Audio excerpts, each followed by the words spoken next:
20 dan 77, sehingga menjadi 142 dan 192 dan 97. Oke. Maka laba operasinya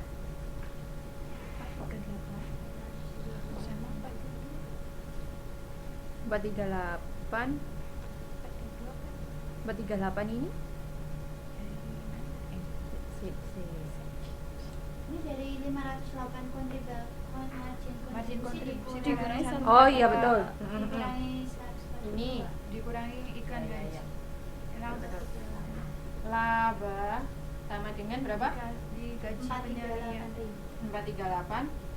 Yang ini 422 400. nah, ini hasil akhirnya. Setelah dihitung-hitung keseluruhan, ternyata kalau kita tetap mempertahankan C, kita dapat labanya segini. Kalau kita menghentikan C, kita dapat labanya segini. Maka kita pilih yang mana? Tetap mempertahankan C. Tetap mempertahankan C. Meskipun dia rugi, tapi pada akhirnya labanya akan lebih banyak karena penurunan di sini kan selisihnya di sini tadi, penurunan penjualan tadi. Pengaruh dari C. Itu ceritanya. Terus mempertahankan atau menghentikan dengan alternatif menggunakan fasilitas. Keep or drop with alternative use facilities. Ini sebenarnya kurang lebih sama lah. Begitu.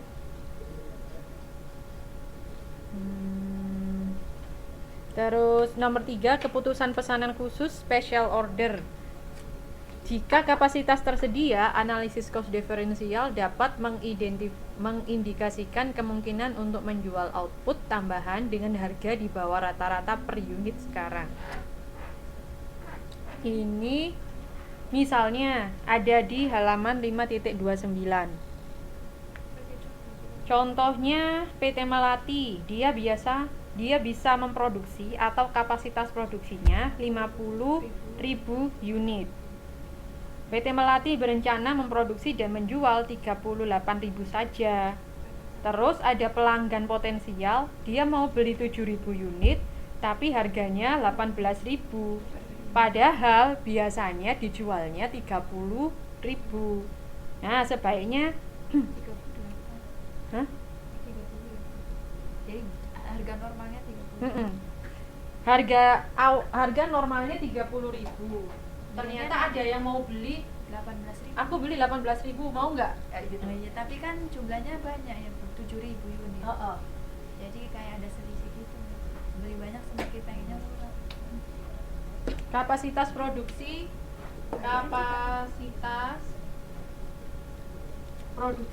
50.000 ya.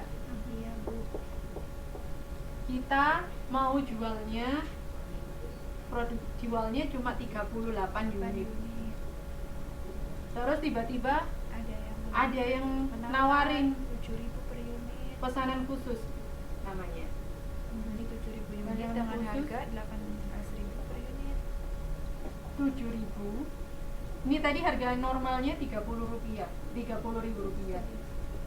Ya. Terus ada yang mau beli, harganya Harga 18.000 per unit. 18.000. Kalau kita cuma lihat kayak gini, loh, lah aku berarti rugi banyak, separuh loh. Nggak mau gitu kan. Kita kalau nggak tahu cara ngitungnya, kita ya sudah nggak mau aja gitu. Berarti Soalnya harus ini menguasai, sudah ya. hampir separuh kan. Gitu. Ternyata kalau kita hitung, ayo dihitung. PT Melati juga membayar kos komisi sebesar 300, itu bukan 600 teman-teman. Silakan diganti. 300 per unit jika pesanan khusus diterima. Apakah penawaran ini akan diterima jika kos per unit sebesar 21250 dengan perincian sebagai berikut? Nah, pada umumnya jika kita menghadapi masalah seperti ini, kita cenderung menerima pesanan khusus. Kenapa? Karena cost overhead tetap tidak diperhitungkan karena merupakan kos tenggelam, sehingga kos relevan per unit adalah 17.500. Jadi kan ada kos per unit sebesar 21.250 kan, totalnya ini semua. Tapi overhead tetapnya itu kita hilangkan. Kita cuma memperhatikan 9.000, 6.500 dan 2.000. Totalnya 17.500. Penjualan sebesar 126 atau 7.000 kali 18.000 dengan total cost 17.500 kali 7.000 sama dengan 1225, sehingga marginnya 3.500. Kos komisi 2.100. Analisis kos relevan akan menjadi seperti ini. Jadi kalau kita kos tambahan ini untuk 7.000 produk adalah 17.500. Dan ini kos variabel. Nah, kalau dikalikan ini jadinya 126, sudah ada di sini, nggak usah ditulis ya. 126, terus kos variabelnya 122.500. Ini dari 7.000 kali 17.500. Hanya yang variabel saja. Oke. Sehingga marginnya 3.500, kos tetapnya kos tetap langsung ini berarti kan tadi ada 300 per unit. Ada ini di sini. Kos tetap, iya. Kos tetap yaitu di sini dia ngomongnya komisi. 7.000 unit, per unitnya Rp300 sama dengan 2.100.000. Nah, di sini. Maka dia akan mendapatkan laba operasi sebesar 1.400.000. Ini kalau kita menerima. Kalau kita menerima pesanan khusus ini, kita akan dapat laba sebesar 1.400.000. Kalau kita tidak menerima, ya kita nggak dapat apa-apa. Kita juga nggak rugi. Pertama yang harus diperhatikan adalah kita punya kapasitas lebih apa enggak. Misalnya kita bisa memproduksi 50, tapi kita cuma memproduksi 38. Berarti 7.000 ini kan masih kelebihan tuh. Kita masih sanggup untuk melakukan 7.000 ini. Tapi misalnya kita ini 38. Kita bisa memproduksi 38 dan kita sudah melakukan 38. Jadi kita nggak punya kapasitas lebih, kita nggak bisa menerima pesanan. Karena kalau kita menerima pesanan, di sini nanti ada kos tetap. Nah, kos tetapnya muncul. Nah, kalau kos tetap muncul, nggak jadi 17.500 lagi, tapi jadinya 21.250. 250, sorry.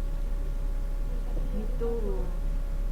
Berhubung kita masih dalam jangkauan 50 unit ini, masih ada dalam kapasitas produksi, kita nggak usah ngitung kos tetapnya dan kita bisa menerima pesanan khusus.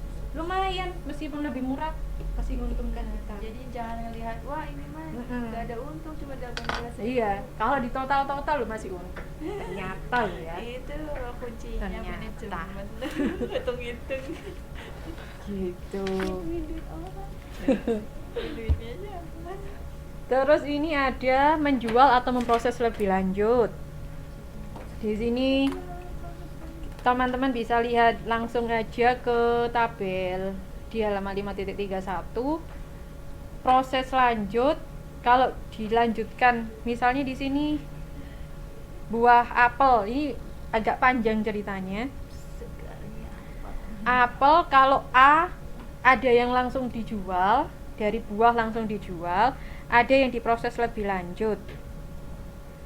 Sehingga penjualannya kalau dijual langsung 1.500, kalau diproses lebih lanjut penjualannya akan menghasilkan 7.600.000. Tapi kalau kita langsung jual kan nggak ada bayar apa-apa kan, maksudnya nggak usah mesin, nggak usah apa. maka cost incrementalnya sama dengan 0. Tapi kalau diproses lebih lanjut